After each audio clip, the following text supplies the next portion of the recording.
We trust the lamb, not the donkey or the elephant.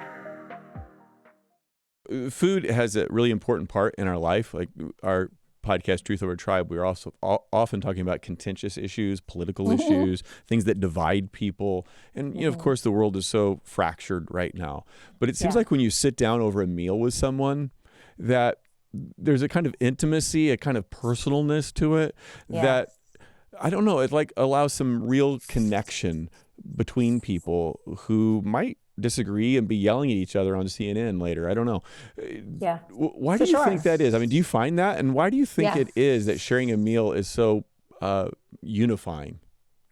I mean, I think it's because it's funny because my husband and I were talking about worship music yesterday, and he was like, I just don't understand why, because he loves all music.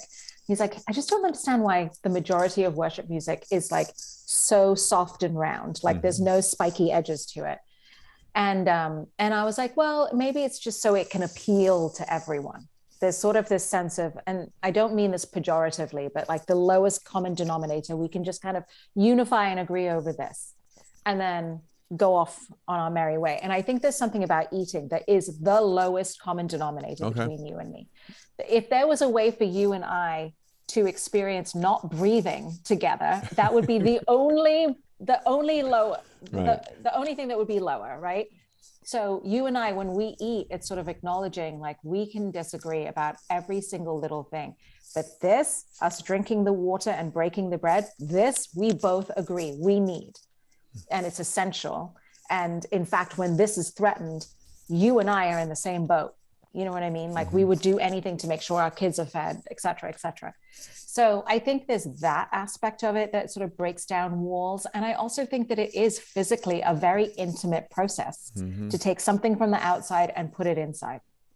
And that's why I think cooking for someone and having that someone eat your food is also very intimate, because, you know, if you're cooking from sort of a lyrical, you know, spiritual side of you, that's coming from the inside of you, and then it's touching the inside of them. It's such an intimate process that requires no words. And sometimes I think that's what's so magical about it. And sometimes it's not here, it's kind of here, and then it's in your belly. Right, not in your head, but your heart. People who are frustrated with me about this or that, if I can sit down with them over a meal, we can usually find a lot that we agree on. And we probably still disagree on a lot too, but we can find a lot of common ground. And I wonder, do you think that's why food is so important in the Bible? I mean, if you look at Jesus's encounters with people, like just take Zacchaeus, they end up having a meal together, you know? The Pharisees are inviting him over to meals, and sometimes those are contentious. Yeah. But there's a lot of important meals in the Bible. Food plays a really important role. Like in the garden, Adam and Eve are told, you can have all this food and all these trees, except this one. And of course, then they eat from the fruit of the tree of knowledge of good and evil, and the whole world goes into chaos. But even when you think about how heaven is communicated in Isaiah 25 or Revelation 19, it's about a wedding supper of the Lamb. Yes. It's about a heavenly feast. Do you have some favorite meals or stories about meals in the Bible as a Christian who's a cook, and this is a big part of your life? What stands out for you in the story of the Bible about food? The Bible is written for food obsessed people. It is. Yeah, I think, let's see, one thing that like blows my mind is that when Jesus is resurrected and, you know, the disciples are out trying to catch fish, he cooks for them. Yeah. Isn't that crazy? He cooks. It's not like it's the first time that I think that it says that. So until that moment, he had been partaking of meals and sharing meals, but we had no idea he could cook. I wonder if it was pretty good, you think? I'm guessing it was pretty good. I'm guessing, I think with fish, you got to scale them, you got to gut them. I mean, there's a lot that goes into it. He didn't just go to the supermarket and buy a steak, you know? Right.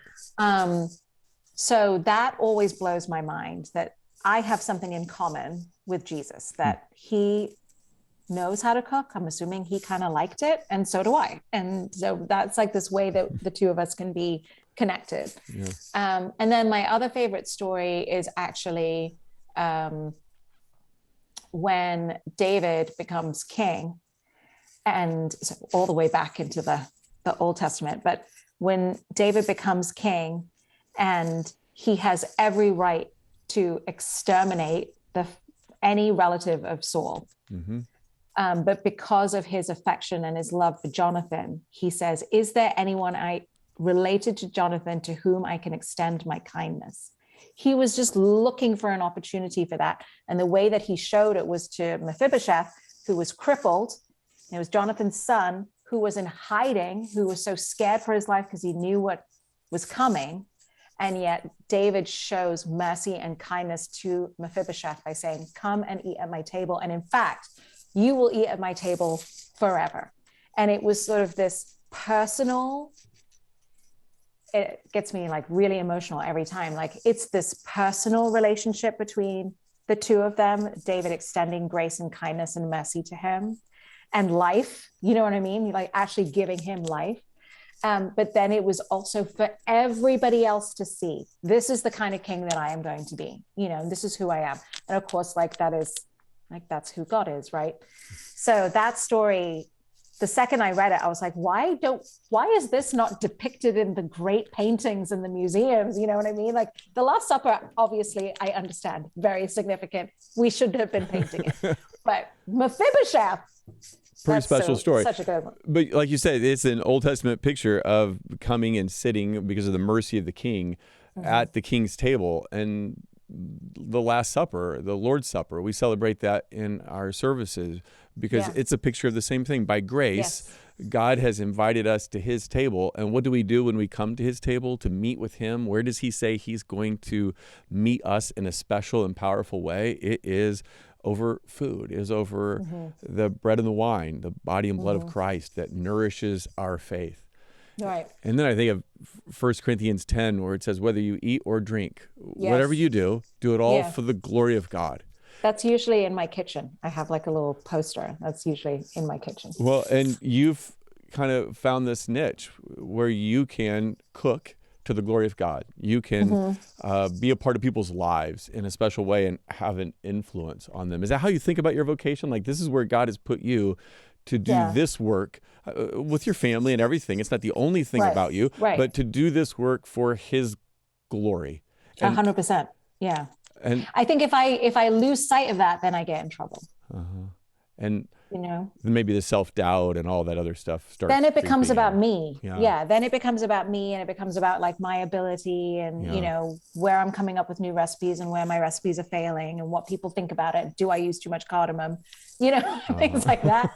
But if I go, whether I fail or whether I do great, I mean, he's using every moment of it. And he has, like, I have failed hugely and, you know, made really crappy food on television and I'm still here, you know, like a cockroach, like I'm just still oh, you're funny. And it's helpful because, you know, for me, like, I think one of the things that really made me want to be a journalist was like, I want to be able to, in any way that I know, help people and touch people's lives and open people's eyes to truth. And in some really weird way, I feel like I've been able to do that on this side of things in a much more intimate, personal way. And it's really such a sweet thing that he's done for me. Hey, I'm Keith. Thanks for watching the video. If you're interested in ending tribalism like we are, we have a podcast and a book. Both are called Truth Over Tribe. You can listen to the podcast on Apple or Spotify, and you can get the book off Amazon. I hope you'll check them out.